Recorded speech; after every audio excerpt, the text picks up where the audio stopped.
तो दोस्तों आज मैं बताने वाला हूं अपने 1 बीघा गेहूं में कितना खर्चा आ जाता है, कितना मुनाफा पड़ता है। तो इस वीडियो में आप बने रहिएगा। हम इस वीडियो की शुरुआत तो मैं आपको बताने वाला हूं। तो सबसे पहले हम शुरुआत कर लें गेहूं की बीज की। तो बीज में जो अपना खर्चा आने वाला होगा वो काफ़ी ज़्यादा मोटा खर्चा आने वाला है, क्योंकि हम अच्छा उत्पादन वाला बीज अपने खेत में लगाएंगे। तो करीबन बीज की बात कर लें गेहूं और उसके साथ डीएपी मतलब खाद और अन्य कुछ दवाइयाँ भी डालती हैं, जो कि उसका टोटल मिला लें तो जी हमारे बनती हैं 5,000 रुपया। उसके बाद फिर हमारा खर्चा आता है, हम अपने खेत में लगाते हैं पानी, उसका खर्चा आता है हमारा 1,000 रुपया। उसके बाद फिर हम जुताई करते हैं, उसका खर्चा आता है हमारा 500 रुपया। मतलब बोनी करते हैं, उसका खर्चा आता है 500 रुपया। तो ऐसी टोटल मिला के 6,500 रुपया में हमारी बोनी हो जाती है। उसके बाद हम पहला पानी लगाते हैं, जो कि उसमें हमारे पहले पानी लगाने में खर्चा आता है 1,000 रुपया का। उसी के साथ साथ हम कुछ यूरिया डालते हैं, जिंक सल्फर इत्यादि डालते हैं, तो उनका भी खर्चा आ जाता है 1,000 रुपया। तो ऐसे ही मिला के हमारा टोटल खर्चा जो आ जाता है वो 8,500 रुपया आ जाता है। उसके बाद फिर हम मेन खर्चा पर ध्यान देते हैं।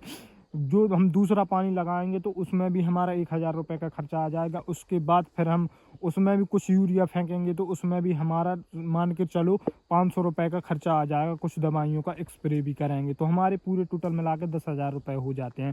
फिर उसके बाद हम फिर तीसरा पानी लगाएंगे उसमें, तो हम तीसरे पानी में जो हमारा खर्चा आने वाला है वो उस पर हमें मेन रूप से ध्यान देना है, क्योंकि उसमें हम पानी लगाएंगे तो उसका खर्चा आ जाएगा 1,000 रुपया। फिर फिर NPK 05234 का स्प्रे करेंगे, उसका खर्चा आएगा। फिर बोरोन का भी हम स्प्रे करेंगे तो उसका भी खर्चा आएगा। और फिर उसी के साथ साथ हम कोई सी भी फंगीसाइड दवाई डाल सकते हैं, उसका भी खर्चा आ जाएगा। तो ये हमारा खर्चा जो मिला के पूरा खर्चा आता है हमारा करीबन 1,500 रुपये इसका खर्चा आ जाता है। तो जो हमारे पूरे टोटल होने वाले हैं वो 11,500 रुपये हो जाते हैं। उसके बाद हम चौथा पानी लगाते हैं। चौथा पानी में हमारा खर्चा आता है 1,000 रुपये का।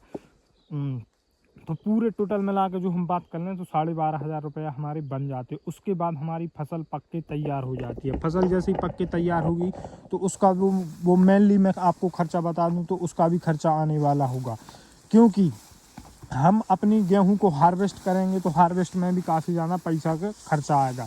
करीबन 900 रुपया की समथिंग 1 बीघा में हार्वेस्ट का खर्चा आएगा।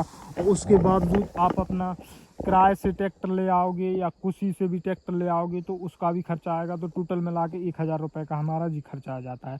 तो टोटल हमारा 13,500 रुपये का खर्चा आ जाता है। उसके बाद फिर हम अपने खेत का जोड़ेंगे रेंट, जो कि मेन ज़रूरी है। इसका भी होना ज़रूरी है, क्योंकि रेंट हमेशा जुड़ता रहता है। उसका करीबन 6,500 रुपया रेंट आ जाता है अपने 1 बीघा का।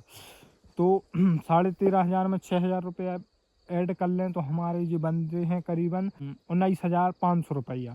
19,500 रुपया का हमारा पूरा टोटल खर्चा आ गया हमारे खेत में। अब हम मुनाफा की बात कर लेते हैं। तो मुनाफा की बात करें तो सबसे पहले हमें ध्यान देना है कि हमने अच्छी किस्मों अच्छी दवाइयाँ डाली हैं अपने खेत में, अच्छी किस्मों का बीज रोपण किया है, तो हमारा एवरेज हो काफ़ी अच्छा मिलने वाला होगा। तो एवरेज हमारा करीबन 10 से 12 का आएगा, जो कि 2,500 रुपये के रेट से मार्केट में गेहूँ बिकता है। तो करीबन 30,000 का हमारा गेहूँ होता है। तो हमारा खर्चा आया था 19,500 और जो प्रॉफिट आया वो 30,000 का प्रॉफिट आया। तो हम उसमें माइनस कर लेते हैं तो हमारे 10,500 रुपया बच जाते हैं, जो कि 10,500 रुपया में हमने इसमें जुताई का, मजदूरी का और कुछ मतलब यहाँ से गेहूँ घर ले जाना, घर से मार्केट ले जाना, ये सब जोड़ा नहीं। तो कुछ इस प्रकार का था हमारा खर्चा।